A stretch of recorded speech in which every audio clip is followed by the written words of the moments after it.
Saudaraku yang dikasihi oleh Tuhan, Shalom. Hari ini kita akan belajar firman Tuhan yang diambil dari kitab 3 Yohanes pasal 1 ayat 9 sampai ayat yang ke-12. Saya akan membacakan pada ayat yang ke-11. Saudaraku yang kekasih, janganlah meniru yang jahat, melainkan yang baik. Barang siapa berbuat baik, ia berasal dari Allah. Tetapi barang siapa berbuat jahat, ia tidak pernah melihat Allah. Demikian bunyi firman Tuhan. Saudaraku yang dikasihi oleh Tuhan, sadar atau tidak kita sadari bahwa orang-orang yang ada di sekitar kita memberi dampak atau pengaruh untuk hidup kita. Ada yang membawa pengaruh yang baik, ada juga yang membawa pengaruh yang tidak baik untuk kita. Dan kepada kita, hal itu tergantung dari bagaimana cara kita menyikapi setiap pengaruh-pengaruh yang masuk yang akan mempengaruhi hidup kita. Tidak semua hal yang kita dengar dan tidak semua hal yang kita lihat itu dapat kita tiru. Inilah nasihat yang disampaikan kepada kita melewati kitab 3 Yohanes pasal 1 ini, di mana penulis Yohanes ini menunjukkan suratnya kepada Gayus dan juga para pembacanya dan jemaat pada saat itu, supaya mereka dapat melihat hal-hal yang mana yang patut untuk ditiru dan hal-hal yang mana yang tidak patut untuk ditiru.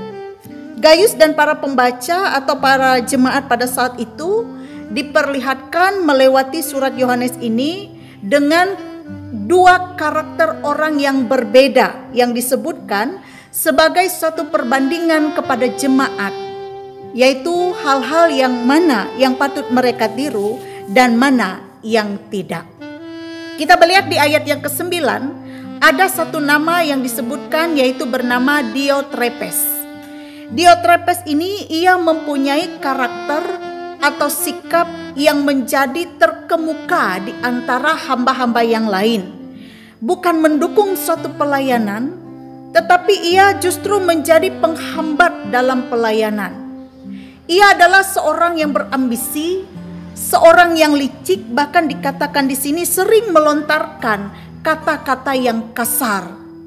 Cara hidup yang merasa hebat, cara hidup yang merasa benar sendiri, ingin dinomorsatukan adalah suatu cara hidup yang perlu dihindari, dan keberadaan orang seperti ini menjadi ancaman keberlangsungan dari sebuah persekutuan. Dan penulis kitab Yohanes mengatakan bahwa sikap yang demikian sebagai tindakan yang jahat, jangan ditiru. Namun sebaliknya, mereka harus memperhatikan orang yang punya kehidupan sikap yang baik. Dan penulis Yohanes di sini menyebutkan satu nama, yaitu di ayat yang ke-12 bernama Demetrius. Demetrius ini ditunjukkan sebagai orang yang baik. Ia menunjukkan suatu keteladanan hidup yang layak untuk dicontoh, dan juga ia memberikan suatu kesaksian yang baik tentang hidupnya, sehingga banyak orang memberi kesaksian tentang kebaikan dan kehidupannya yang baik. Nah, saudara-saudara yang dikasihi dan diberkati oleh Tuhan, kenapa perlu berbuat baik? Itu yang ditekankan oleh penulis kitab Yohanes di sini.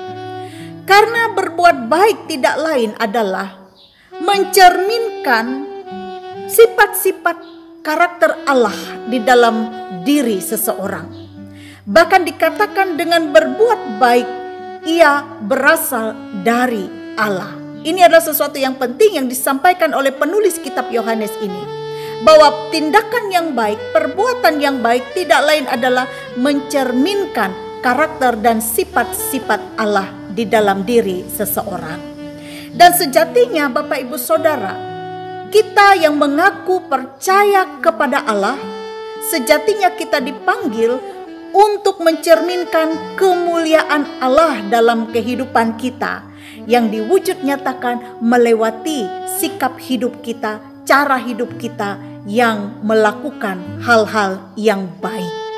Saudara-saudara, bagaimana supaya kita tidak mudah terpengaruh dengan hal-hal yang dapat mempengaruhi diri kita kepada suatu tindakan-tindakan yang jahat atau tindakan-tindakan yang tidak baik.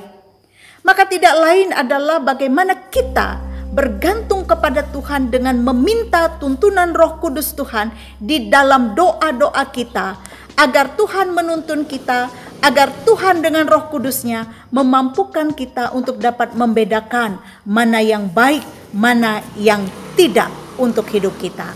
Dari firman Tuhan ini ada beberapa hal yang mau disampaikan kepada kita. Yang pertama, Bapak Ibu Saudara, bahwa pesan yang mau disampaikan melewati nas ini, tirulah cara hidup yang baik, bukan yang jahat.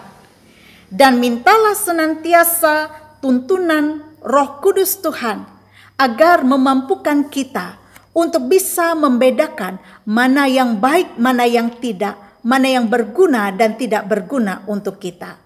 Tirulah cara hidup yang baik. Dan kita bisa meniru dari orang-orang yang berlaku demikian, melewati cara hidupnya, melewati tutur katanya, melewati karakter hidupnya yang mewujud nyatakan kemuliaan Tuhan.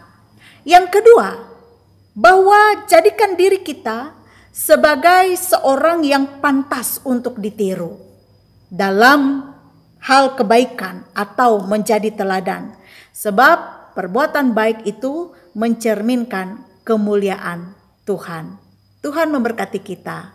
Amin.